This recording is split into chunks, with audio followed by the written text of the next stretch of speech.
కూడి వచ్చిన సహోదరులందరికీ ప్రభు నామమున వందనములు తెలియజేస్తున్నామండి. ఈ సమయంలో మనము అపోస్తల కార్యములు అనే గ్రంథం గురించి మనం ఆలోచన చేస్తాం. కొత్త నిబంధన పుస్తకాలలో అపోస్తలుల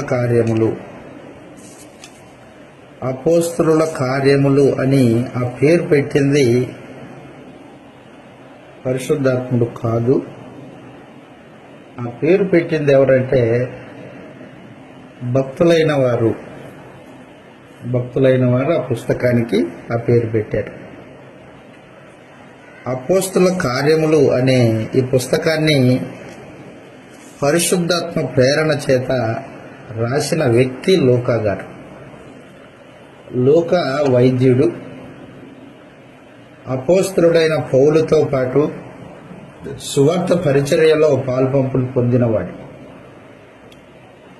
పలుమార్లు లూకా గారు ఈ అపోస్తలుల యొక్క రచనలో మేము అంటూ ఉంటాడు. అంటే పౌలుతో పాటు తనని కూడా కలుపుకొని మాట్లాడుతూ ఉంటాడు అన్నమాట. కాబట్టి ఈ అపోస్తల కార్యములు అనే పుస్తకాన్ని ఎవరు రాశారు అంటే లూకా గారు రాశారు. 1వ అధ్యాయము 1వ వచనం మనం చదువుతాం. అపోస్తల కార్యములు 1వ అధ్యాయము 1వ వచనంలో ఈ మాట రాయబడింది. ఓ థియోఫిలా, యేసు తాను ఏర్పరచుకొనిన అపోస్తలులకు పరిశుద్ధాత్మ ద్వారా ఆజ్ఞాపించిన తరువాత ఆయన పరమునకు చేర్చుకోబడిన దినం వరకు చేయుటకును బోధించుటకును ఆరంభించిన వాటన్నిటిని గురించి నా మొదటి గ్రంథంలో రచించి తిని. థియోఫిలా ఒక రోమా అధికారి, ఘనత వహించిన థియోఫిలా అని చెప్పేశాడు. లూకా సువార్త 1వ అధ్యాయం 1వ వచనం కూడా మనం చదివితే అక్కడ కూడా ఘనత వహించిన థియోఫిలా అని మాట్లాడాడు. థియోఫిలా లూకా గారి యొక్క స్నేహితుడు. తన స్నేహితుడి పేరిట 2 గ్రంథాలు రాయబడ్డాయి. మొదటి గ్రంథంలో లూకా సువార్త అన్నారు దాన్ని. లూకా గారు రాసిన సువార్త, లూకా సువార్త. యేసు ప్రభు యొక్క శిలువ మరణము, ఆయన సమాధి, ఆయన పునరుత్థానము, ఈ 3 సంగతులు ఉద్దేశించి లూకా సువార్త రాయబడింది. యేసు ప్రభు మనుష్య కుమారుడు అంటే అర్థం ఏంటంటే మనిషికి పుట్టినవాడు అని కాదు. మనుష్య కుమారుడు అంటే గ్రంథానుసారమైన అర్థము మెస్సియా అని అర్థం. మనుష్య కుమారుడు అంటే మెస్సియా. దానియేలు గ్రంథము 7వ అధ్యాయము 13వ వచనంలో మనుష్య కుమారుడు అనే పదము మెస్సియా అని తెలియజేయబడుతూ ఉంది. దానియేలు గ్రంథం 7వ అధ్యాయము 13వ వచనంలో రాత్రి కలిగిన దర్శనములను నేను ఇంకా తేరు చూచుతూ ఉండగా ఆకాశం మేఘారుడై మనుష్య కుమారుని పోలిన ఒకడు వచ్చి ఆ మహావృద్ధుడగు అనే సన్నిధిని ప్రవేశించి. మనుష్య కుమారుని పోలిన వాడు మనుష్య కుమారుడు. కాబట్టి మనుష్య కుమారుడు అనే పదము మెస్సియా అని అర్థం, అంతేగాని మనుషులకు పుట్టినవాడు కాదు. లూకా గారు మొదటి రచనలో సువార్త సందేశాన్ని రాశాడు. యేసు మనుష్య కుమారుడై ఉన్నాడు అంటే మెస్సియా ఉన్నాడు, ఆయన మెస్సియా.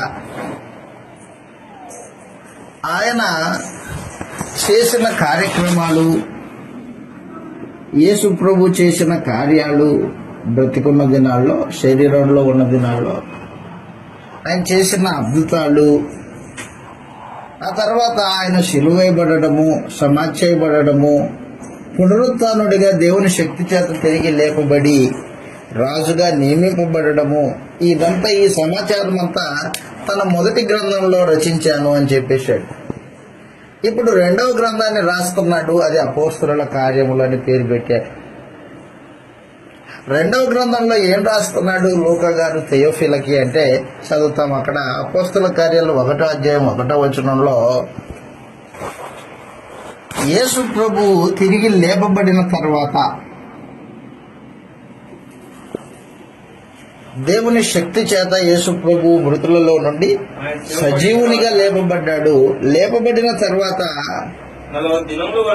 40 దినముల వరకు అపోస్తలులకు అగుపిస్తూ దేవుని రాజ్య విషయములను గూర్చి బోధించుచు అనేక ప్రమాణములను చూపి వారికి తను తాను సజీవునిగా కనపరుచుకొనెను. సజీవునిగా కనపరుచుకున్నాడు అపోస్తలులకి. సజీవునిగా కనపరుచుకున్న తర్వాత యేసు ప్రభువు నేరుగా పరలోకానికి వెళ్ళాడు. పరలోకంలో పట్టాభిషేకం జరిగింది. పట్టాభిషేకం జరిగిన తర్వాత సమస్తం పైన ఆధిపత్యము, అధికారము యేసు ప్రభువుకి ఇయ్యబడ్డాయి. ఆయన అధికారము దేవుని సముఖంలో నిలిచి 3 లోకాల ఆధిపత్యము ఆయన పొంది ఉండగా ఆయన అధికారం కింద రాజ్యం ఏర్పాటు చేయబడింది. ఆ రాజ్యంలో మనుషులు 3,000 మందితో ప్రారంభించబడ్డారు. ఆ రాజ్యము రోజు రోజుకి వృద్ధి పొందుతూ ఉంది. అది ఆత్మ సంబంధమైన రాజ్యం. అపోస్తల కార్యములు ఏం తెలియజేస్తుందయ్యా అంటే దేవుని రాజ్యము వచ్చింది. ఆ రాజ్యము సంఘమే. ఆ రాజ్యం కొరకు అపోస్తలులు సువార్త ప్రకటించారు. రాజ్యంలో ప్రవేశించిన వారికి నిత్య జీవము, ఆయన పరిపాలన కింద మనుషులు దేవుని పరిపాలన కింద ఉన్నట్టుగా జీవితాన్ని కొనసాగిస్తారు అని అపోస్తల కార్య పుస్తకంలో తేటగా రాసుకుంటూ వచ్చారన్నమాట లూకా గారు. రాజ్యం స్థాపిస్తానన్న దేవుడు రాజ్యాన్ని స్థాపించాడు. ఆ రాజ్యము సంఘమే.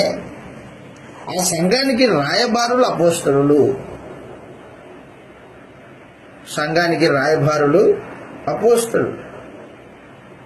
చదువుతాం ఇలాగ రాయబడింది అపోస్తల కార్యం కొరింథీయులకు రాసిన 2వ పత్రిక 5వ అధ్యాయము 19వ వచనం నుండి చదువుతాం. దేవుని రాజ్యానికి రాయబారులు అపోస్తలులు. అదేమనగా దేవుడు వారి అపరాధములను వారి మీద మోపక క్రీస్తునందు లోకమును తనతో సమాధానపరచుకొనుచు ఆ సమాధాన వాక్యము మాకు అనుగ్రహించెను. కావున దేవుడు మా ద్వారా అంటే అపోస్తలుల ద్వారా మా ద్వారా వేడుకొనినట్టు మేము క్రీస్తుకు రాయబారులమై ఉండి దేవునితో సమాధానపడుడని క్రీస్తు పక్షముగా మిమ్మల్ని బతిమలాడుకొనుచున్నాము అని చెప్పేశాడు. యేసు శిలువ మరణం పొందక ముందటి దినాలన్నిట్లో ఆదాం మొదలుకొని యేసు ప్రభు శిలువ మరణం పొందేంత వరకు అపవాది రాజ్యం వెళ్తుంది, మరణ ప్రభుత్వం వెళ్తుంది. మనుషులందరూ అంతరంగంలో పాపానికి దాసులై దేవుణ్ణి ఎరుగని వారై దేవుని దృష్టికి చచ్చిపోయిన వారై ఉంటే యేసు ప్రభు యొక్క శిలువ మరణం ద్వారా పాపానికి ప్రాయశ్చిత్తం జరిగింది. అపవాది వాడి యొక్క అధికారము నశింపు చేయబడింది.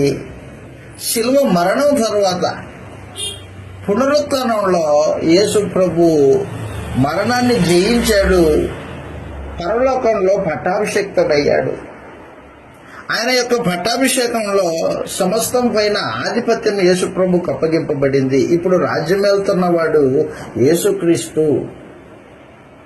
ఎవరైతే యేసుని క్రీస్తు అని అంగీకరించి బాప్తిసం పొందుతారో వారందరూ సంఘంలోనికి చేర్చబడతారు.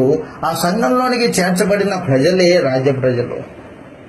ఆత్మ సంబంధమైన రాజ్యానికి ఏలుబడి చేసే వ్యక్తులు మారారు.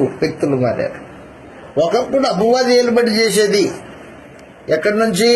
ఆది కాండం మొదలుకొని సువార్త రచనలు నాలుగు మనం చూస్తే అపోస్తల కార్యములు పుస్తకం వరకు అదంతా అపవాది యొక్క ఏలుబడి కింద సాగిన జీవిత విధానాలే. అపవాది ప్రభుత్వం ఏలుబడి చేస్తుంది. మనుషులందరూ పాపానికి బానిసలుగా బతుకుతున్నారు. భూలోకం మీద అపవాది పెత్తనం చేస్తుంది. భక్తిపరుడైన వాడు ఎవడైనా చనిపోతే అపవాది క్లెయిమ్ చేస్తున్నాడు అన్నమాట. వాడు నావాడు, వాడి పాపము అదిగో వాడు ఆ పాపం చేశాడు కాబట్టి వాడు ఎలా నీవాడు అవుతాడు దేవుడా అని దేవుడితో వాదం పెట్టుకునే పరిస్థితి అపవాది. ఎప్పుడైతే కృష్ణ ప్రభు శిలువ మరణంలో అపవాదిని నశింపు చేశాడో అప్పుడు రాజ్యము, ఆధిపత్యము, అధికారము క్రీస్తు దాయను, మన దేవుని దాయను అని చెప్పేశాడు. ప్రకటన గ్రంథం 12వ అధ్యాయంలో ఈ విషయాలు మనం చదువుతాం. ప్రకటన గ్రంథము 12వ అధ్యాయంలో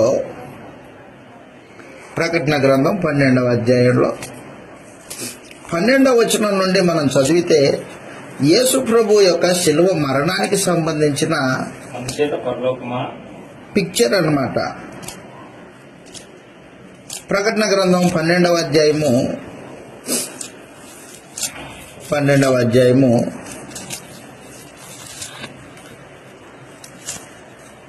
5వ వచనం నుండి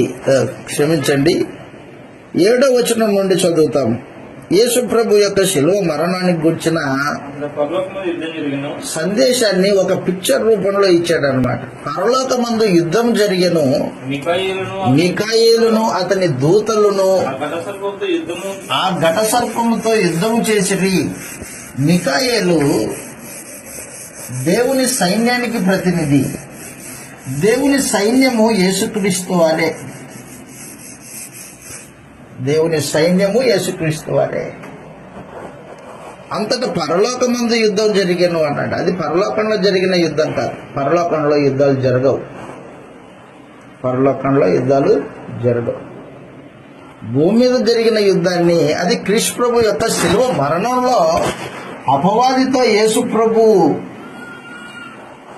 జరిగించిన యుద్ధాన్ని పరలోకపు యుద్ధముగా వర్ణించాడనమాట. అది అంతటా పరలోకమందు యుద్ధం జరిగెను, మిఖాయేలును అతని దూతలను ఆ ఘట సర్పముతో యుద్ధము చేయవలనని నిలవగా దాని దూతలను యుద్ధం చేసిరి గాని గెలవలేకపోయిరి గనుక అదన్నమాట మహాఘట సర్పం. అది దాని ఆకారం ఆది కాండంలో మనం చూసినప్పుడు అది చిన్న పాములాగా ఉంది అని చెప్పేశాడు. సర్పం అన్నాడు ఆది కాండంలో. ఆ తర్వాత ప్రకటన గ్రంథం దగ్గరికి రాగానే దాన్ని ఎలా వర్ణిస్తున్నాడంటే మహాఘట సర్పం అన్నాడు. మహాఘట సర్పం అది.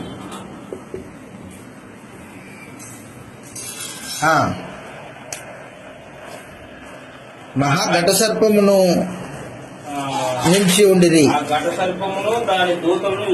యుద్ధం చేసిరి గాని గెలవలేకపోయిరి గనుక పరలోకమందు వారికి ఇక స్థలం లేదు అని చెప్పేశాడు.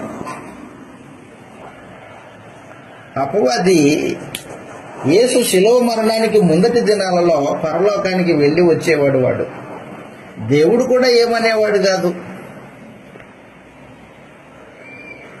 యోబు సంగతి ఆలోచన చేస్తేవా అని అడుగుతాడు. ఆలోచన చేయకేముందయా, నువ్వు కంచేసి కాపాడుతున్నావు కదా యోబుని అంటాడా అపవాది. ఒక్కసారి నా చేతికి యోబు పరిస్థితి చూస్తా అని దేవుణ్ణి ప్రేరేపించాడు అపవాది. ఇలాగున నీతిమంతుల విషయంలో దేవుడు సముఖానికి వెళ్ళి నేరం నెట్టేవాడు అన్నమాట అపవాది శిలువ మరణానికి ముందటి దినాలలో. ఎందుకంటే సమస్తము పైన ఆ రోజున వాడికి అధికారం ఉంది, పాతాళ లోకపు అధికారం ఉంది, భూలోకం మీద మానవ జాతిని అందరినీ తన స్వాధీనం చేసుకున్నాడు, అధికారం ఉంది. నీతిమంతులకు నెమ్మది లేని పరిస్థితి ఆ దినాల్లో. కాబట్టి వాడు ఏం చేశాడంటే నీతిమంతుల మీద నేరం నెట్టేవాడు. యేసు ప్రభు వాని క్రియలను లయం చేశాడు శిలువ మరణంలో. చదువుతాం, అక్కడ రాయబడింది కిందికి 12వ అధ్యాయము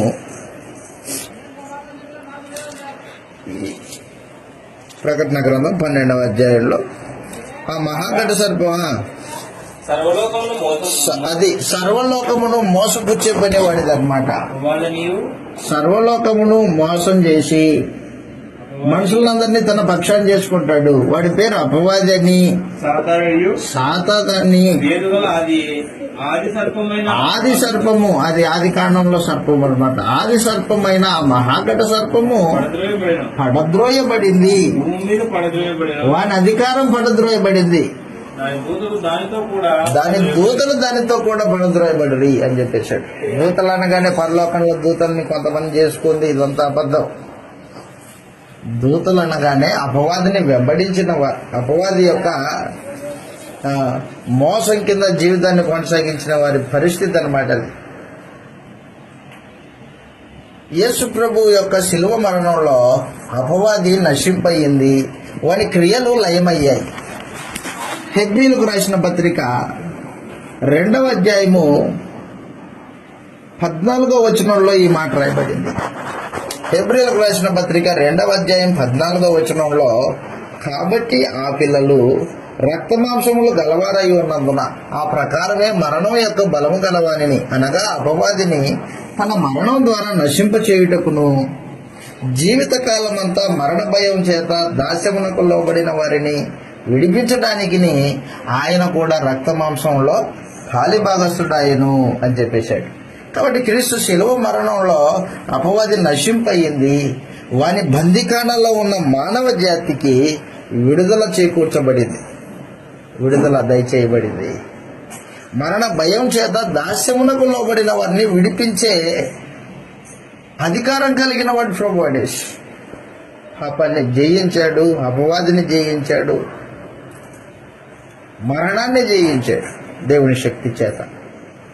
ఇప్పుడు రాజ్యము ఆధిపత్యము యేసు ప్రభువును అయింది. యోహాను సువార్త 12వ అధ్యాయంలో మనం ఈ విషయాన్ని చదువుతాం. యోహాను సువార్త 14వ అధ్యాయం ఒకసారి చూడండి. యోహాను సువార్త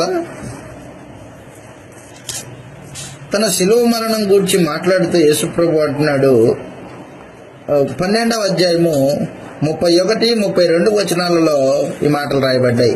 యోహాను సువార్త 12వ అధ్యాయము 31, 32 వచనాలలో,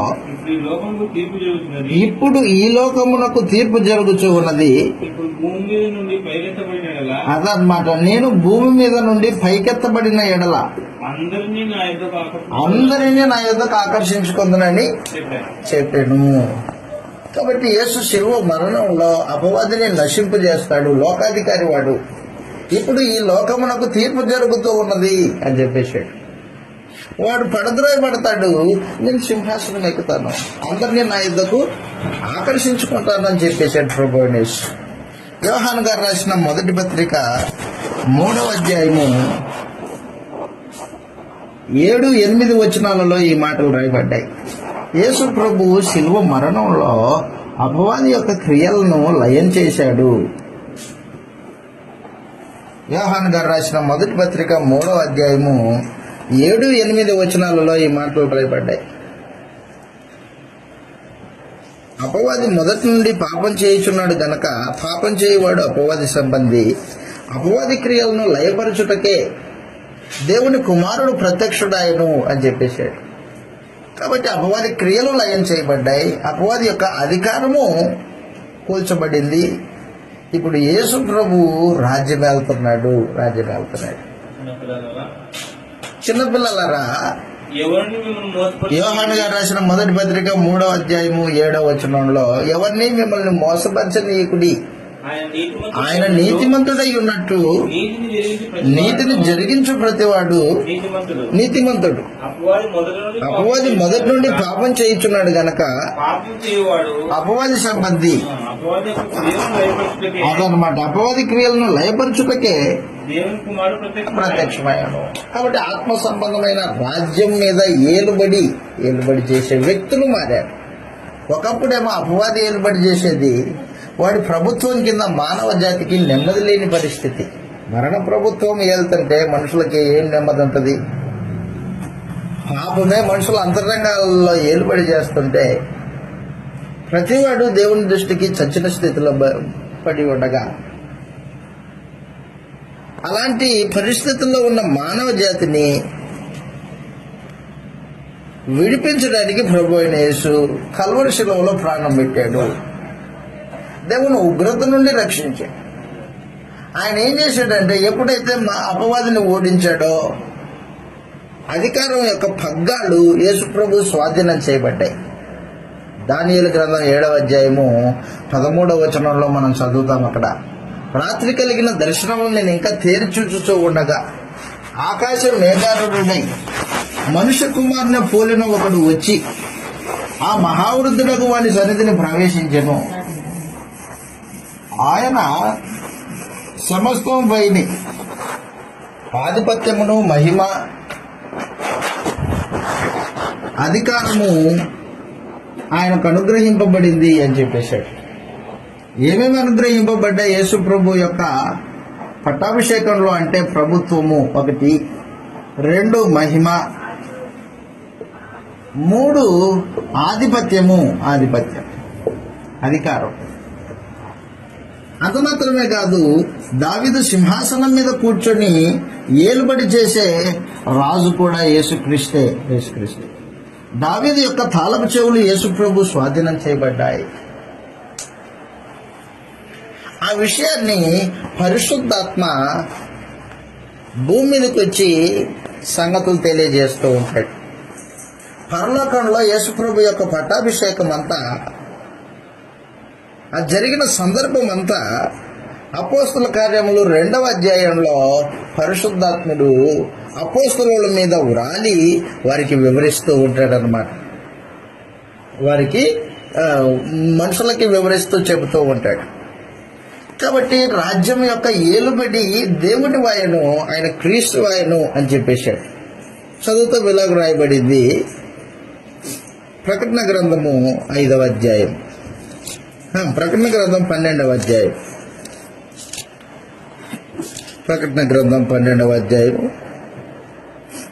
10వ వచనం నుండి చదివితే, ఎప్పుడైతే అపవాది పడద్రోయబడడం అంటే అధికారం నుండి తోసేయబడడం. అధికారం లేదది. దేవుడు ఆ సర్పానికి ఉన్న కూరలు తీసేశాడు, విషపు కూరలు.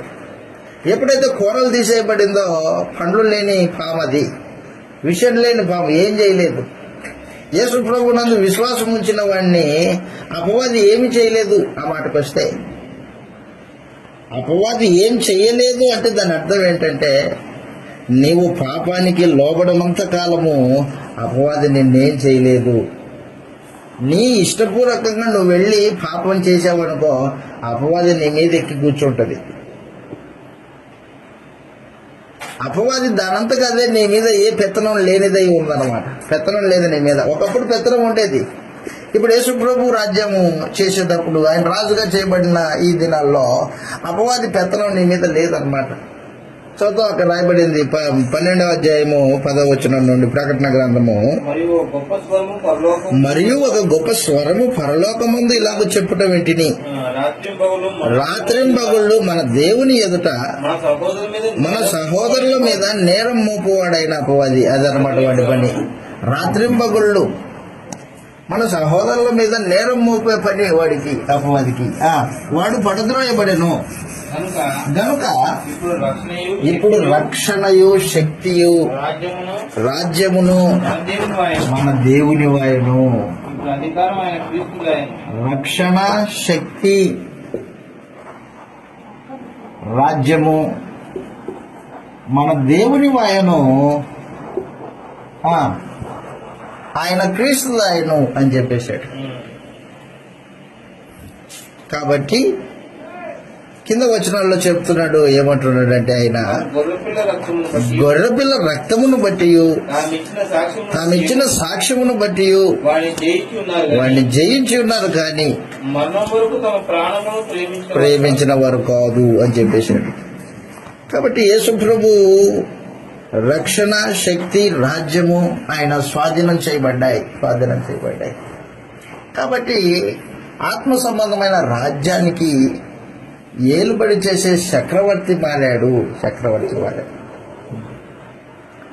ఆ చక్రవర్తి ఎప్పుడైతే మారాడో అప్పుడు రాజ్యం వచ్చింది. ఆ రాజ్యమే సంఘము. సంఘంలో మానవ జాతి ఒకరినొకరు ప్రేమ కలిగి, ఏక మనస్సు కలిగి, భూ సంబంధులు కానట్టుగా జీవితాన్ని కొనసాగించిన వాళ్ళు పరలోక సంబంధులు.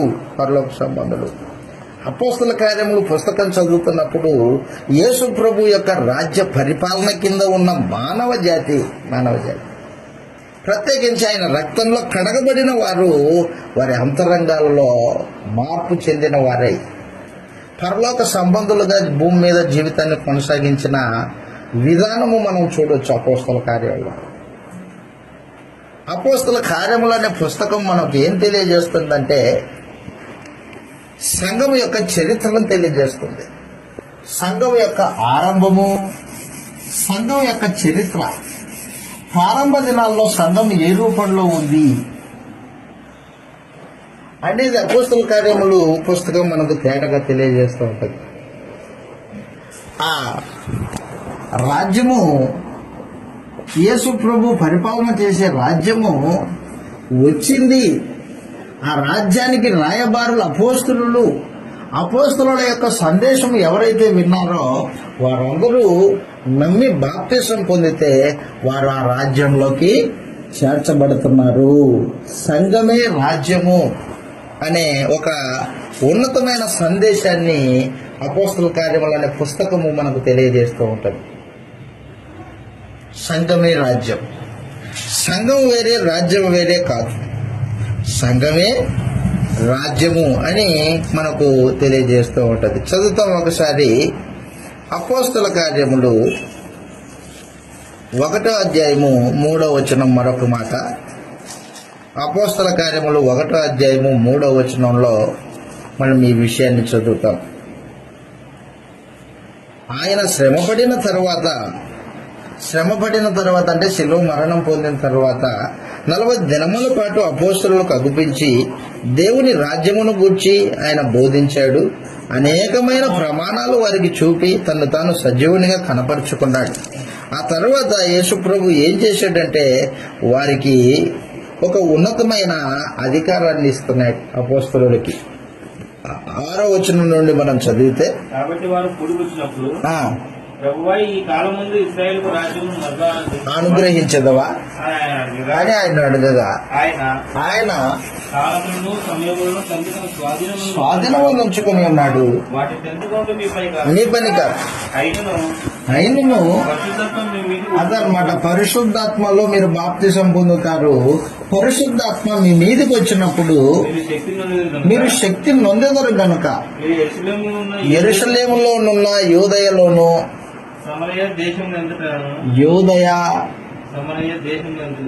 సమరయ దేశములంతటను, భూ దిగంతముల వరకును అదనమాట నాకు సాక్షులై ఉందరని వారితో చెప్పాను.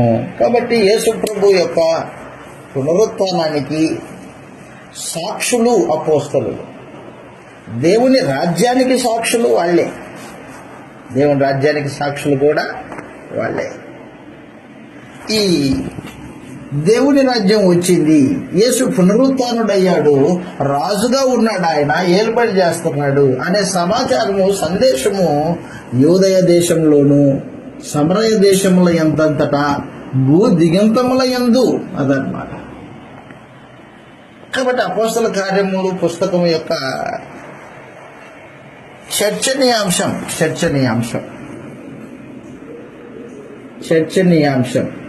ఏం చర్చిస్తుందయ్యా అపోస్తల కార్యములు అనే పుస్తకము అంటే, ఇదిగో యేసు ప్రభు యొక్క పునరుత్థానాన్ని, యేసు ప్రభు యొక్క రాజ్యాన్ని ప్రకటిస్తారు. వాళ్ళు ఏ ఏ ప్రాంతాల్లో ప్రకటిస్తారు? యూదయలోను, సమరయ దేశముల యందంతటా, ఆ తర్వాత భూదిగంతముల వరకు సందేశం వెళ్తుంది. భూమి సరిహద్దులు ఎంత మేరకు ఉన్నాయో అంత మేరకు యేసు ప్రభు యొక్క పునరుత్థానము, ఆయన రాజ్యము, సువార్త సందేశము వినిపించే బాధ్యత అపోస్తలుది అన్నమాట. అపోస్తల కార్యముల యొక్క చర్చనీయాంశం అది. యేసు ప్రభు యొక్క రాజ్యము స్థాపించబడింది. దేవుని రాజ్యం వచ్చింది భూమి మీదకి. యేసు రాజు అయి ఉన్నాడు. దేవుడు ఆయన్ను హెచ్చించి ఉన్నాడు. ఆయన యందు విశ్వాసం ఉంచి బాప్తిసం పొందిన వారు ఆ రాజ్యంలో చేర్చబడతారు. ఆ రాజ్యంలో చేర్చబడిన తర్వాత వారి జీవితాల్లో మార్పు చెందుతాయి. వారు పరలోక సంబంధులు అదన్నమాట. అందుకని ఏం చెప్పాడంటే, ప్రకటన గ్రంథం 12వ అధ్యాయంలో పరలోక నివాసులారా ఉత్సహించుడి అని చెప్పేశాడు. భూమి సముద్రమా మీకు శ్రమ, పరలోక నివాసులారా మీరు ఉత్సహించండి అని చెప్పేశాడు. పరలోక నివాసులు ఎవరు? ఎవరైతే రాజ్యంలో చేర్చబడ్డారో వాళ్ళు. పరలోకమా అనే పదము ఎవరికి సంబంధించింది? అది క్రైస్తవులకు సంబంధించింది, క్రీస్తుని అంగీకరించిన వారికి సంబంధించింది. కానీ మనుషులు ఏం చేశారంటే, ఇదిగో పరలోకమా, పరలోక నివాసులారా అంటున్నాడు, భూమి సముద్రమా నీకు శ్రమ అంటున్నాడు. అని మనుషులు అర్థం చేసుకోకుండా పరలోకంలో యుద్ధం జరుగుతుంది, రేపొద్దున ఆ యుద్ధంలో యేసు ప్రభు గెలుస్తాడు, గెలిచి 1000 సంవత్సరాలు రాజ్యం వెళ్తాడు అని మాట్లాడుతుంటారు మనుషులు. కాబట్టి దయచేసి గుర్తుపెట్టుకోదంతా అబద్ధం.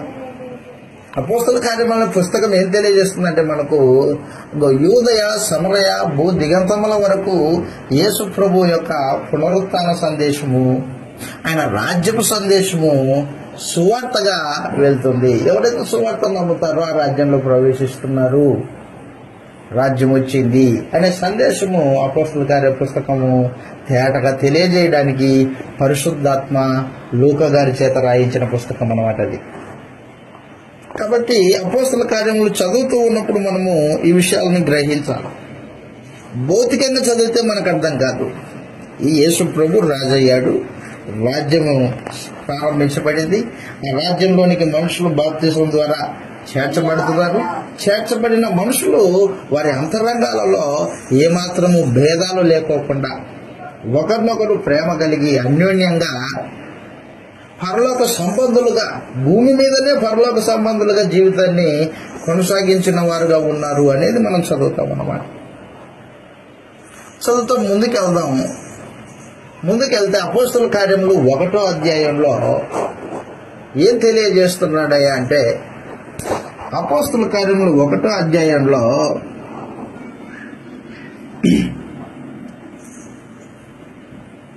1వ అధ్యాయము 3వ వచనం నుండి చివరి వచనాల వరకు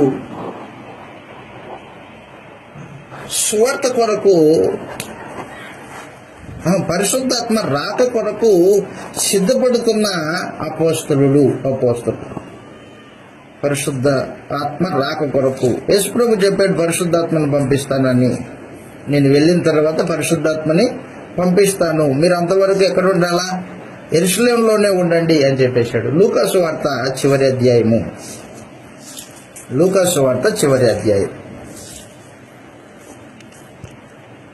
24వ అధ్యాయము ప్రత్యేకించి 46వ వచనంలో ఈ మాటలు రాయబడ్డాయి. 46వ వచనం నుండి చదివితే,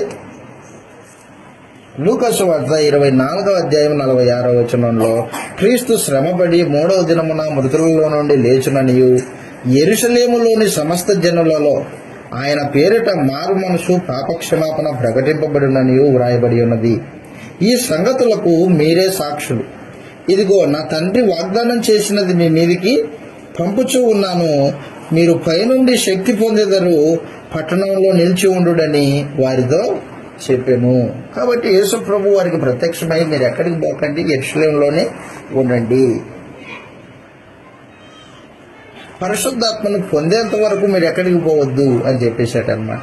కాబట్టి అపోస్తలులు ఏం చేశాడంటే, యెరూషలేములోనే రహస్యంగా ప్రార్థన చేసుకుంటూ ఉన్నారు వాళ్ళు.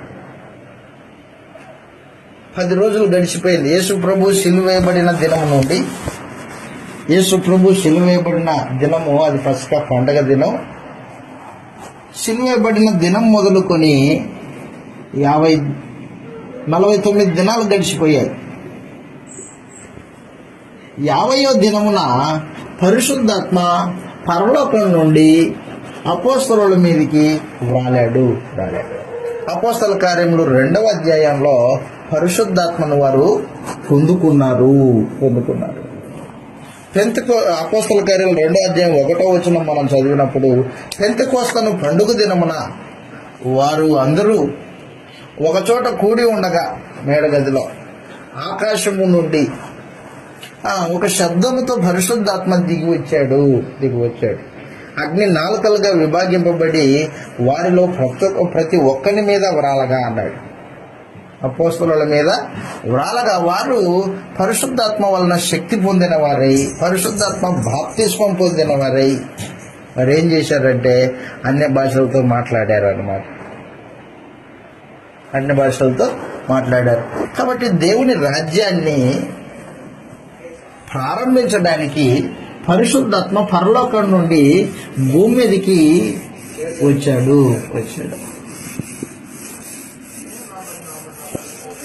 పరిశుద్ధాత్మ భూమి మీదకి వచ్చాడు. దేవుని రాజ్యాన్ని ఇనాగ్రేషన్ చేశాడు అనమాట. Ribbon cutting.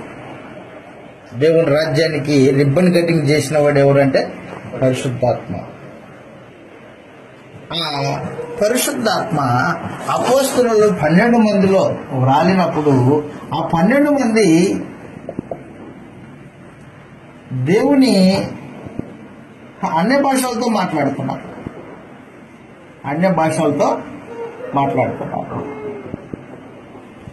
చదువుతాం. అక్కడ రాయబడింది అపోస్తల కార్యములు 2వ అధ్యాయం 1వ వచనంలో. అపోస్తల కార్యములు 2వ అధ్యాయం 1వ వచనం నుండి మనం చదివితే, అపోస్తల కార్యములు 2వ అధ్యాయము 1వ వచనం నుండి వచ్చినప్పుడు అందరూ ఒక చోట కూడి ఉండేది. వేగముగా వీచు బలమైన ఒక గాలి వంటి శబ్దము, ఒక ధ్వని ఆకాశం నుండి ఇల్లంతయు నిండెను. విభాగింపబడినట్టుగా వారికి కనబడి ఒక్కొక్కరి మీద వాళ్ళగా అందరూ పరిశుద్ధాత్మతో నిండిన వారై వాక్శక్తి అనుగ్రహించిన కొలది అన్య భాషలతో మాట్లాడసాగిరి.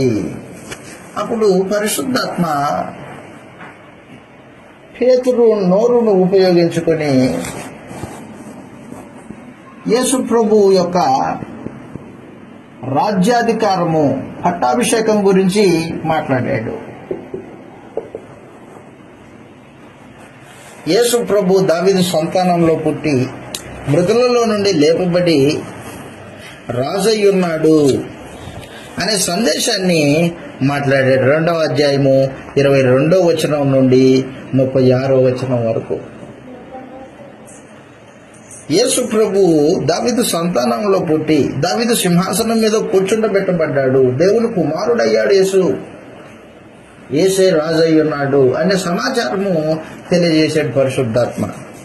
అపోస్తల కార్యములు 2వ అధ్యాయము 23, 24 వచనాలు చదువుతాం ఒకసారి. 23, 24 అపోస్తల కార్యములు 2వ అధ్యాయము 23, 24 వచనాల్లో దేవుడు నిశ్చయించిన సంకల్పమును, ఆయన భవిష్యత్ జ్ఞానమును అనుసరించి అప్పగింపబడిన ఈయనను మీరు దుష్టుల చేత సిలువ వేయించి చంపితిరి. మరణము యేసు ప్రభువుని బంధించి ఉంచుట అసాధ్యం. ఎందుకు? మరణాన్ని గెలిచిన వాడు ప్రభు అనేష్. మరణవేదం తొలగించి ఆయన్ని లేపెను. ఆయన గురించి దావీదు ఇట్లా అన్నాడు, ప్రభువును చూచుచూ ఉంటిని, ఆయన నా కుడి పార్శ్వమున ఉన్నాడు గనుక నేను కదల్చబడను. నా హృదయము ఉల్లసించెను, ఆనందించెను, మరియు నిరీక్షణ కలిగి ఉన్నది, నిలకడగా ఉండును. విడిచిపెట్టవనియు నీ పరిస్థితి కుళ్ళుపట్టనివ్వనియు జీవమార్గంలో తెలిపి నాకు జీవ మార్గములు తెలిపితివి. నీ దర్శనం అనుగ్రహించి ఉల్లాసంతో నింపెదవు. సహోదరులారా, మూలపురుషులకు దానిని గురించి మీతో ధారాళంగా మాట్లాడవచ్చును. చనిపోయి సమాధి చేయబడిన ఆ, అతని సమాధి నేటి వచ్చి మన మధ్యలో ఉన్నది అతని ప్రవక్త అయి ఉండెను గనుక అతని గర్భంలో అదనమాట. మీద యేసు ప్రభువు దావీదు సంతానంలో పుట్టి దావీదు సింహాసనం మీద కూర్చుండబెట్టబడాలి. అతను కూర్చుని పెట్టుకుని దేవుడు తనతో ప్రమాణపూర్వకంగా ఒట్టు పెట్టుకునే సంగతి అతడు ఎరిగి దేవుడు ఒట్టు పెట్టుకున్నాడు. ఎక్కడ ఒట్టు పెట్టుకున్నాడు? సమూయేలు 2వ గ్రంథము 7వ అధ్యాయం 12వ వచనంలో దావీదుతో దేవుడు ప్రమాణం చేశాడు, ఒట్టు పెట్టుకున్నాడు. నీకు నీ సంతానంలో నుండి ఒకరిని హెచ్చించి నీ సింహాసనం మీద అతన్ని కూర్చుండబెడతాను, రాజ్యమును సింహాసనమును అతనికి అప్పగిస్తాను, నేను అతనితో నువ్వు నా కుమారుడివి, నేను నీకు తండ్రిని అనే సందేశం చెబుతాను అని చెప్పేశాడు అన్నమాట. ఆ సందేశం ప్రకారంగానే, ఆ ఒట్టు ప్రకారంగానే, ఆ ప్రమాణ ప్రకారంగానే యేసుని దేవుడు మృతులలో నుండి లేపి దావీదు సింహాసనం మీద కూర్చుండబెట్టి రాజ్య పరిపాలన ఆయనకు అనుగ్రహించాడు. కాబట్టి యేసు ఏమై ఉన్నాడు అంటే 36వ వచనంలో, అపోస్తల కార్యములు 2వ అధ్యాయము 36వ వచనంలో ఈ మాట తెలియజేస్తూ ఉన్నాడు.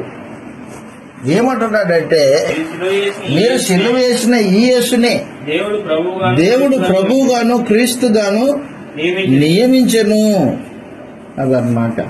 యేసు ఏమై ఉన్నాడయ్యా ఇప్పుడు అంటే ఆయన రాజు అయి ఉన్నాడు, ప్రభు అయి ఉన్నాడు, క్రీస్తు.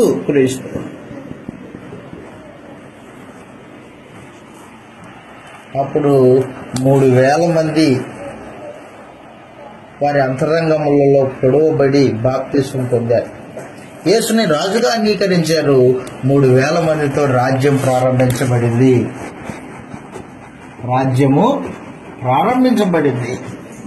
యేసు ప్రభు బ్రతికున్న దినాల్లో ఆయన ఏం చెప్పాడంటే, పరలోక రాజ్యమును దేనితో పోల్చును?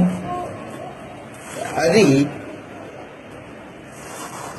కూర గింజలన్నిటిలోనూ ఆవగింజను పోలి ఉన్నది అని చెప్పేశాడు.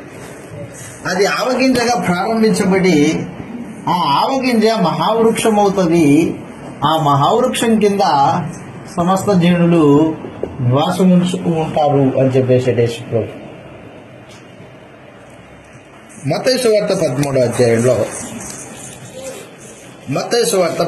అధ్యాయంలో పరలోక రాజ్యమన్నా దేవుని రాజ్యమన్నా ఒకటే. మత్తయి సువార్త 13వ అధ్యాయంలో 3,000 మందితో ప్రారంభించబడి దేవుని రాజ్యము అది విస్తరించింది. 13వ అధ్యాయం మత్తయి సువార్త 13వ అధ్యాయము 31వ వచనంలో ఈ మాటలు రాయబడ్డాయి. వారితో చెప్పెను, ఒకడు తీసుకుని తన పొలంలో విత్తిన ఆవగింజను పోలి ఉన్నది. విత్తనములు అన్నిట్లో చిన్నది ఆవగింజ, పెరిగినప్పుడు కూర మొక్కలన్నిటిలో పెద్దదై ఆకాశ పక్షులు వచ్చి దాని కొమ్మల యందు నివసించినంత చెట్టకును. అది అన్నమాట. ఆకాశ పక్షుల చేత వృక్షం అవుతుంది అని చెప్పేశాడు. ఆవగింజ అది చిన్నంగానే ప్రారంభించబడి, అలాగున్న దేవుని రాజ్యము 3,000 మందితో ప్రారంభించబడి అది భూతలమంతా విస్తరించింది అన్నమాట. ఆ కార్యక్రమాలు మనకు అపోస్తల కార్యము అనే పుస్తకం చదువుతున్నప్పుడు అర్థమవుతుంది. అయితే ఒక ప్రాముఖ్యమైన సందేశం ఏంటంటే, ఆ ప్రాముఖ్యమైన విషయం ఏంటంటే, అపోస్తల కార్యంలో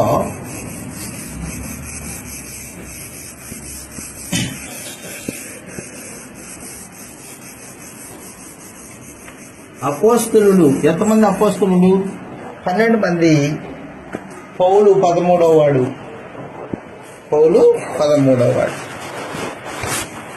ఈ అపోస్తలులు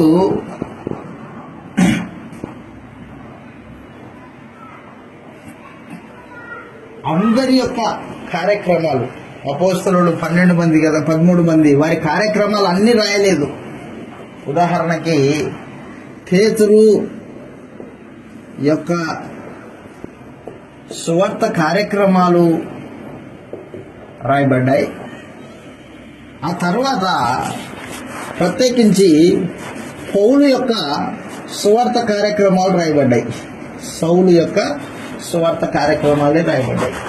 ఇద్దరు అపోస్తలుల యొక్క కార్యక్రమాలే మనకి కనిపిస్తూ ఉంటాయి అపోస్తల కార్యాల్లో. మరి మిగతా 9 మంది వాళ్ళు ఏమయ్యారు, వాళ్ళు ఎక్కడెక్కడ సువార్త ప్రకటించారు, ఆ సమాచారం మనకి అపోస్తల కార్యాల పుస్తకంలో దొరకదు. పరిశుద్ధాత్మ వాటిని మన కొరకు వ్రాయించలేదు. ఏం వ్రాయించింది అపోస్తల కార్యాల పుస్తకంలో అంటే పేతురు యొక్క సువార్త కార్యక్రమాలు, ఆ తర్వాత సౌలు యొక్క సువార్త కార్యక్రమాలు 28 అధ్యాయాల్లో వ్రాయించబడ్డాయి.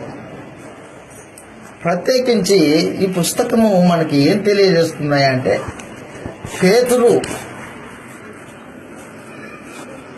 ఎంత గొప్ప అపోస్తలుడో,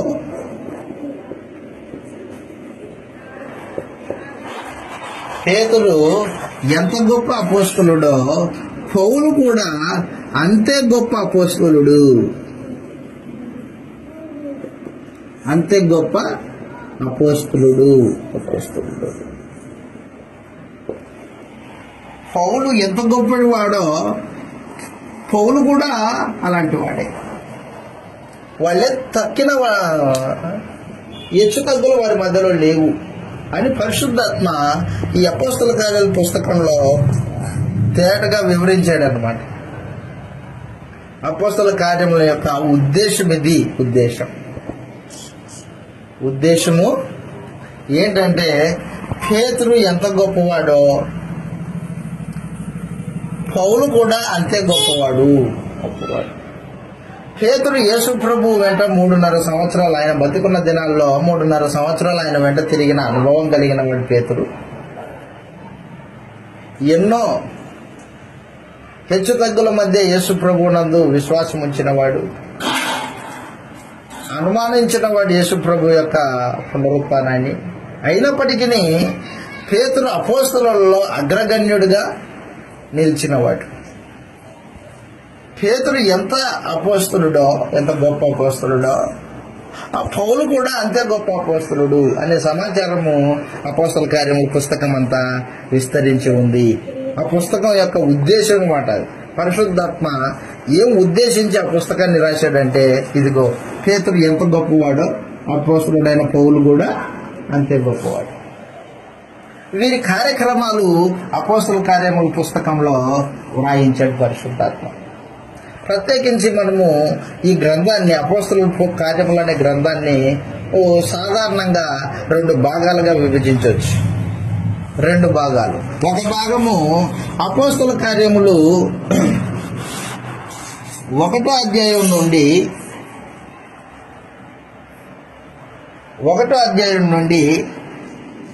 12వ అధ్యాయం వరకు, అపోస్తల కార్యములు 1వ అధ్యాయం నుండి 9వ అధ్యాయం వరకు, క్షమించండి 8 వరకు. అపోస్తల కార్యాలు 1 నుంచి 8. అపోస్తల కార్యాలు 1 నుంచి 8. ఇక్కడ పేతురు యొక్క కార్యక్రమాలు జరుగుతూ ఉంటాయి. పేతురు కార్యాలు, సువార్త పక్షాన పేతురు చేసిన కార్యక్రమాలు మనం చూస్తాం 1వ అధ్యాయం నుండి 8వ అధ్యాయం వరకు. 9వ అధ్యాయంలో పౌలు సువార్తకు లోబడతాడు. అపోస్తల కార్యాలు 9వ అధ్యాయంలో పౌలుకి యేసు ప్రభు ప్రత్యక్షమయ్యి తన సువార్త సందేశాన్ని లోకానికంతా, అన్ని జనులకందరికీ వినిపించడానికి సాక్షిగా నియమించుకున్నాడు అన్నమాట 9వ అధ్యాయంలో. ఆ తర్వాత ప్రత్యేకించి 10వ అధ్యాయము 11వ అధ్యాయము అన్యజనులకు సువార్త పరిచర్య పేతురు గారు చేసిన, లేదా పేతురు గారు అన్యజనుల మధ్యలో సువార్త సందేశం. పేతురు గారు అన్యజనుల మధ్యలో సువార్త పరిచర్య. తాళం ఎవరి దగ్గర ఉంది? దేవుని రాజ్యం తాళం చెవి పేతురు దగ్గర ఉందన్నమాట. పేతురు ఏం చేశాడంటే యేసుప్రభు ఇచ్చిన తాళం చెవులు జోలో పెట్టుకుని తిరుగుతున్నాడు. ఈ మనిషి జోలో పెట్టుకుని తిరుగుతున్నాడు, దాన్ని తీయట్లేదు బయటికి. అప్పుడు ఏం చేశాడంటే దేవుడే ప్రత్యక్షంగా ఆ దేవదూతని పంపించి పేతురికి సందేశం ఇచ్చాడు. అది కొర్నేలి అనే అతను ఉన్నాడు, అన్యజనుడు. అతని ఇంటికి వెళ్ళి అతనికి సువార్త చెప్పాలా. కాబట్టి తాళం చెవులు కలిగిన పేతురేమో జోలు పెట్టుకొని తిరుగుతుంటే ఏం చేస్తున్నావు, నీకు అప్పగింపబడిన బాధ్యత ఏంటి అని పేతురికి సందేశం గుర్తు చేసి కొర్నేలి ఇంటిలో, అపోస్తల కార్యాలు 10-11 అధ్యాయాలు కొర్నేలి ఇంటిలో పేతురు యొక్క సందేశం అన్నమాట. తాళం చెవి ఓపెన్ చేశాడు అన్యజనులకి.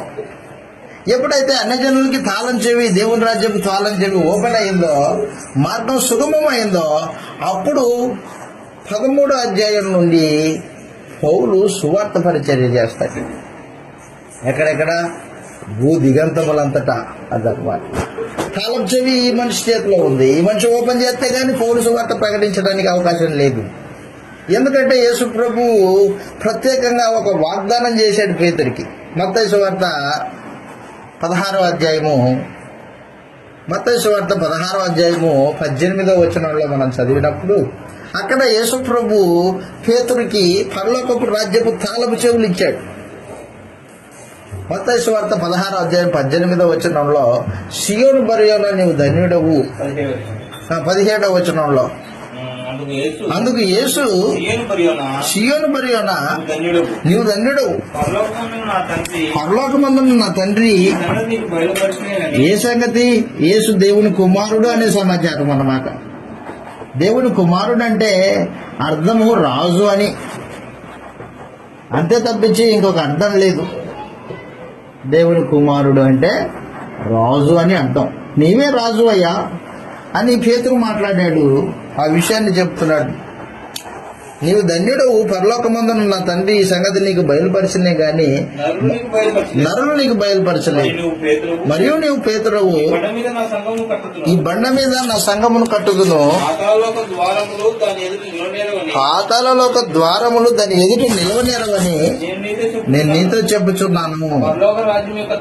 అదిగో పరలోక రాజ్యం యొక్క తాళపు చెవులు అదన్నమాట పేతురికి ఇచ్చాడు. యూదులకి దేవుని రాజ్యము తాళపు చెవి ఓపెన్ చేసేది పేతురే.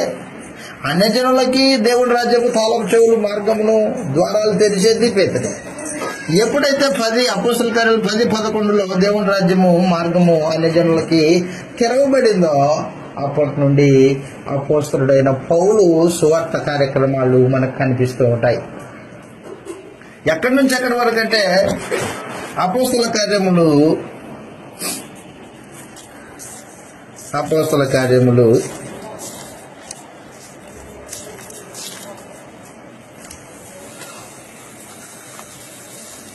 1 నుండి 12 వరకు పేతురు యొక్క కార్యక్రమాలు అయితే 13 నుండి చివరి అధ్యాయము 28 వరకు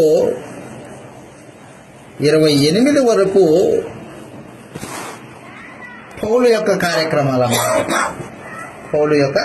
కార్యక్రమాలు సామాన్యంగా అపోస్తల కార్యాన్ని విభజించితే ఇది సామాన్యమైన విభజన అన్నమాట. 13 నుంచి సంపూర్ణంగా 28 వరకు పౌలు యొక్క కార్యక్రమాలు మనకు కనిపిస్తూ ఉంటాయి. ప్రత్యేకించి ఒక 15వ అధ్యాయంలో మాత్రమే మరలా పేతురు కనిపిస్తాడు మనకి. అపోస్తల కార్యాలు 15వ అధ్యాయంలో పేతురు కనిపిస్తాడు. ఆ తర్వాత పేతురు కనిపించాడు మనకి. పౌలే కనిపిస్తూ ఉంటాడు ప్రతి చోట.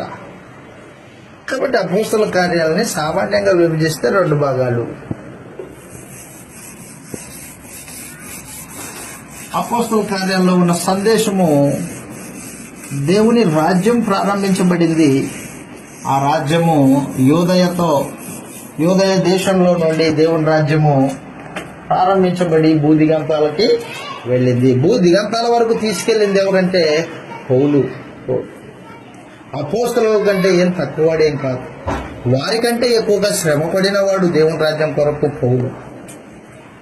అదే మనం చదివాం గలతీ పత్రిక 2వ అధ్యాయం 1వ వచనం నుండి మనం చదివితే, నేను అపోస్తలులైన వారి దగ్గర నేనేం నేర్చుకోలేదు, ప్రభువే నాకు సమస్తం నేర్పించాడు, నేనే ఆయన సువార్త సందేశాన్ని తీసుకెళ్ళాను అని చెప్తాడు అనమాట. కాబట్టి అపోస్తల కార్యములు అనే ఈ గ్రంథాన్ని మనం చదువుతున్నప్పుడు మనం నేర్చుకోవాల్సిన విషయాలు ఏంటంటే, మొదటిగా దేవుని రాజ్యము ప్రారంభించబడింది. ఆ రాజ్యానికి రాజు క్రీస్తు.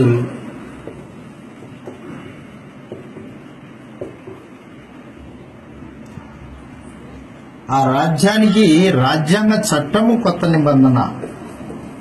రాజ్యాంగ చట్టం అపోస్తలుల బోధయే. అపోస్తలుల బోధయే క్రొత్త నిబంధన అన్నమాట. అది క్రొత్త నిబంధనకి అపోస్తలుల బోధకు లోబడిన ప్రతి వారు కొత్త నిబంధన కిందికి వచ్చిన వాళ్ళు. యేసు ప్రభు యొక్క రక్తం చేత కడగబడిన వారే, యేసు ప్రభు రక్తం చేత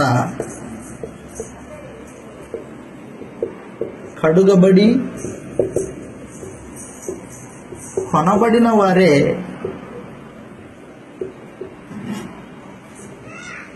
దేవుని రాజ్య ప్రజలు.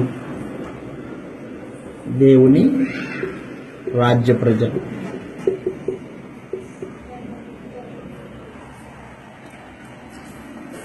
దేవుని రాజ్యంలో వాతావరణము ప్రేమ వాతావరణం. దేవుని రాజ్యంలో వాతావరణము ప్రేమ వాతావరణం. ఏక మనస్సు కలిగి ఏక తాత్పర్యం కలిగి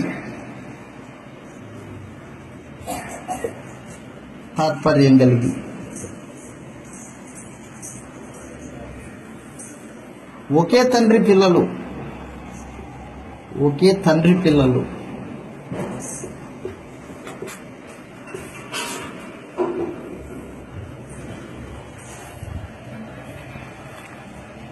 ప్రేమ, ఏక మనస్సు, ఏక తాత్పర్యము కలిగి ఒకే తండ్రి పిల్లలుగా సంఘము వృద్ధి పొందుతూ ఉంటుంది అపోస్తల కార్యాల్లో.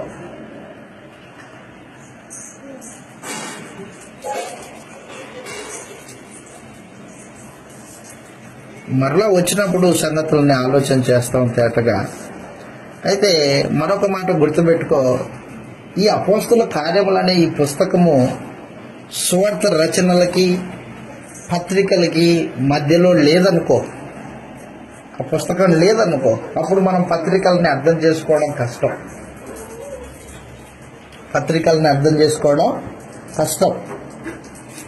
అది అసంపూర్తిగా ఉంటుంది అన్నమాట. అంటే ఇటు సువార్త రచనలకి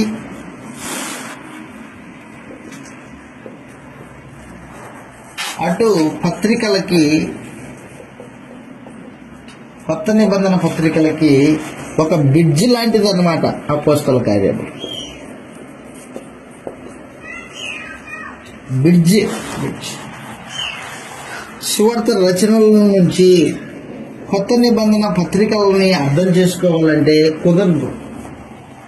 అపోస్తల కార్యంలో అనే బ్రిడ్జ్ ద్వారా వెళ్తే అప్పుడు అర్థం చేసుకోవచ్చు అన్నమాట. ఈ బ్రిడ్జ్ ప్రాముఖ్యమైంది. అపోస్తల కార్యముల పుస్తకం ప్రాముఖ్యమైంది. సంఘం యొక్క చరిత్ర తేటగా తెలియజేయబడుతూ ఉంటుంది. సామాన్యంగా కొత్త నిబంధన యేసు ప్రభు క్రొత్త నిబంధన యొక్క రూపాన్ని తన శిష్యులకు ముందుగానే తెలియజేశాడు. కొత్త నిబంధన యొక్క రూపం, కొత్త నిబంధన యొక్క రూపాన్ని యేసు ప్రభు ముందుగానే తెలియజేశాడు. మత్తయి సువార్త 28వ అధ్యాయం.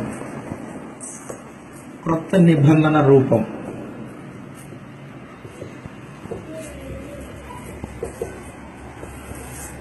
మత్తయి సువార్త 28వ అధ్యాయము 18వ వచనం నుండి మనం చదివితే ఇలా రాయబడింది.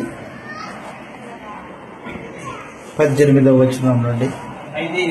అయితే యేసు వారి యొద్దకు వచ్చి పరలోకమందును పరలోకమందును భూమి మీదను సర్వాధికారం ఇవ్వబడినది. నాకు సర్వాధికారం ఇవ్వబడింది. కాబట్టి మీరు వెళ్ళి పరలోకమందును భూమి మీదను నాకు సర్వాధికారం ఇవ్వబడింది అని సువార్త రచనలు చెబుతాయి అన్నమాట.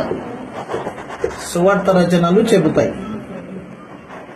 4 సువార్త రచనలు. ఏం చెప్తాయి సువార్త రచనలు? పరలోకమందును భూలోకమందును నాకు సర్వాధికారము ఇవ్వబడింది, యేసు ప్రభుకి సర్వాధికారం ఇవ్వబడింది అనే సమాచారము సువార్త రచనలు తెలియజేస్తాయి. ఆ తర్వాత ఆయన అంటున్నాడు, కాబట్టి మీరు వెళ్ళి రెండో భాగం అది, ఒకటో భాగం అది, రెండో భాగము.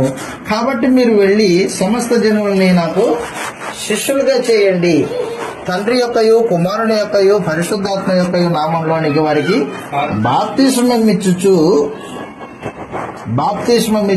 అది అపోస్తలుల కార్యములు.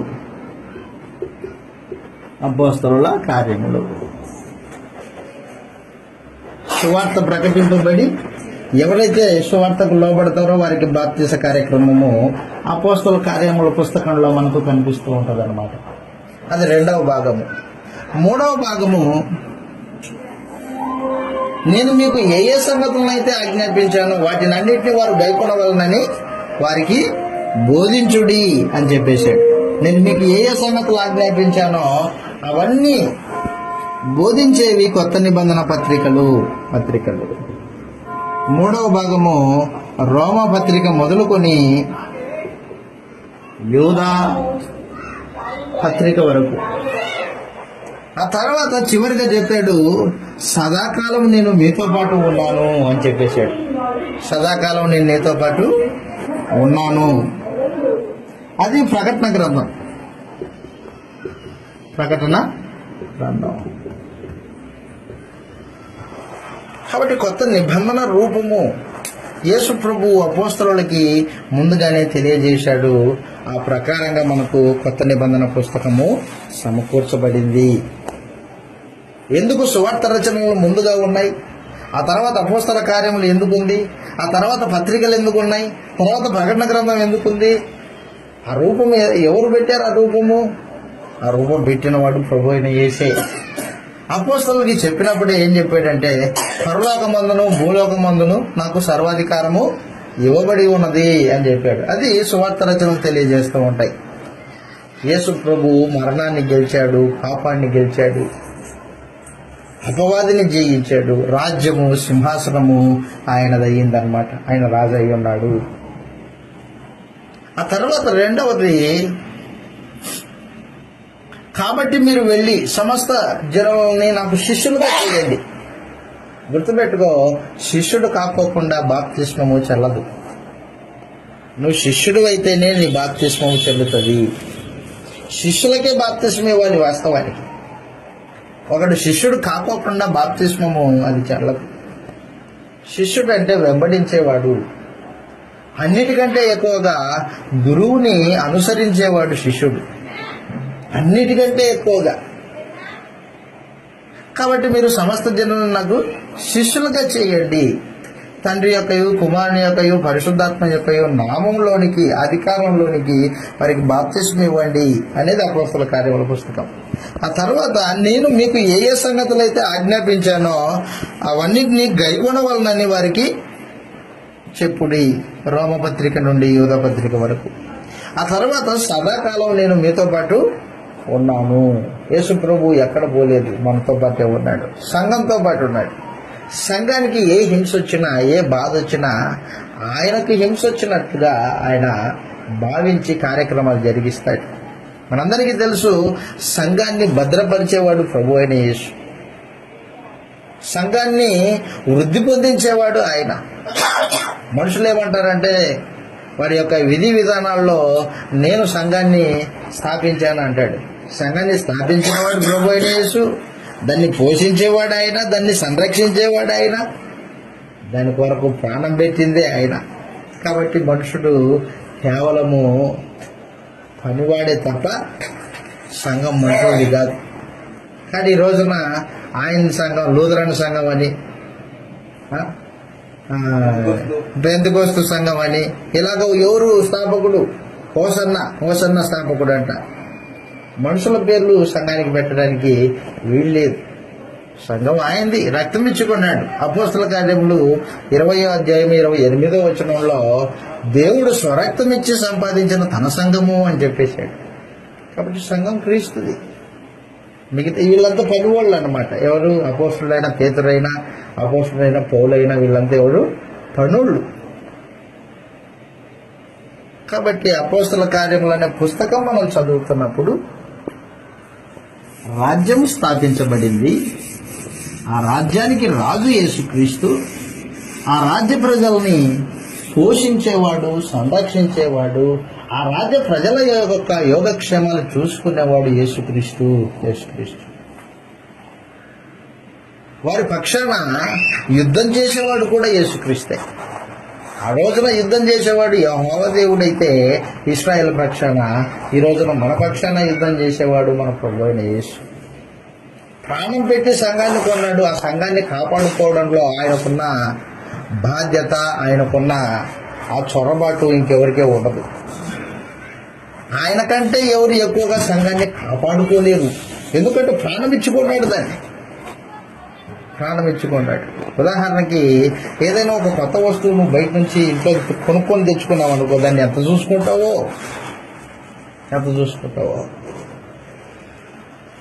ఒక కొత్త టీవీ తెచ్చుకున్నావు, దాన్ని జాగ్రత్తగా చూసుకుంటావు, దానికి ఏం తగలకోకుండా. ఏమంటుంది? డబ్బులు పెట్టుకుంటావు, 20,000 అంటావు, 30,000 అంటావు, దానికి విలువ ఇచ్చావు నువ్వు. మరి యేసు ప్రభు తన రక్తం ఇచ్చుకున్నాడు సంఘాన్ని. ఆయన ఎంత భద్రంగా చూసుకుంటాడు, ప్రాణం ఇచ్చుకున్నాడే. కాబట్టి ఎఫెసీ పత్రిక 5వ అధ్యాయం 23వ వచనం నుండి మనం చదివినప్పుడు సంఘానికి రక్షకుడు ఆయనే, సంఘానికి పోషకుడు ఆయనే, సంఘానికి సంరక్షకుడు ఆయనే, సంఘానికి భర్త ఆయనే, సంఘానికి భర్త కూడా ఆయనే. కాబట్టి సంఘంలో నీవు ఉన్నావా? యేసుప్రభు శరీరంలో ఉన్నావు. శరీరంలో ఉన్న వాళ్ళకి ఆయన సంరక్షకుడు అయి ఉంటాడు. ఆత్మ సంబంధంగా నీకు ఏ ఇబ్బందే లేదు. ఒకవేళ పొరపాటున పాపం చేసేవాడిని, ఆ పాపానికి కూడా యేసుప్రభు మన పక్షాన దేవుడి సముఖంలో ఉత్తరవాది అయి ఉన్నాడు. కాబట్టి రాజ్యం స్థాపించబడింది. ఆ రాజ్యం క్రీస్తు ప్రభు యొక్క పరిపాలన కింద భద్రంగా ఉంది అనేది అపోస్తల కార్యములు అనే పుస్తకము మనకు తేటగా తెలియజేస్తూ ఉంటుంది. ఆ రూపంలో మనం అపోస్తల కార్యాలని చదివినప్పుడు అర్థమవుతుంది. ఇంతటితో ఈ సందేశాన్ని ముగించుకుంటాం. మనం ప్రార్థన చేసుకుని మరలా వచ్చినప్పుడు సంగతుల్ని ఆలోచన చేస్తాం.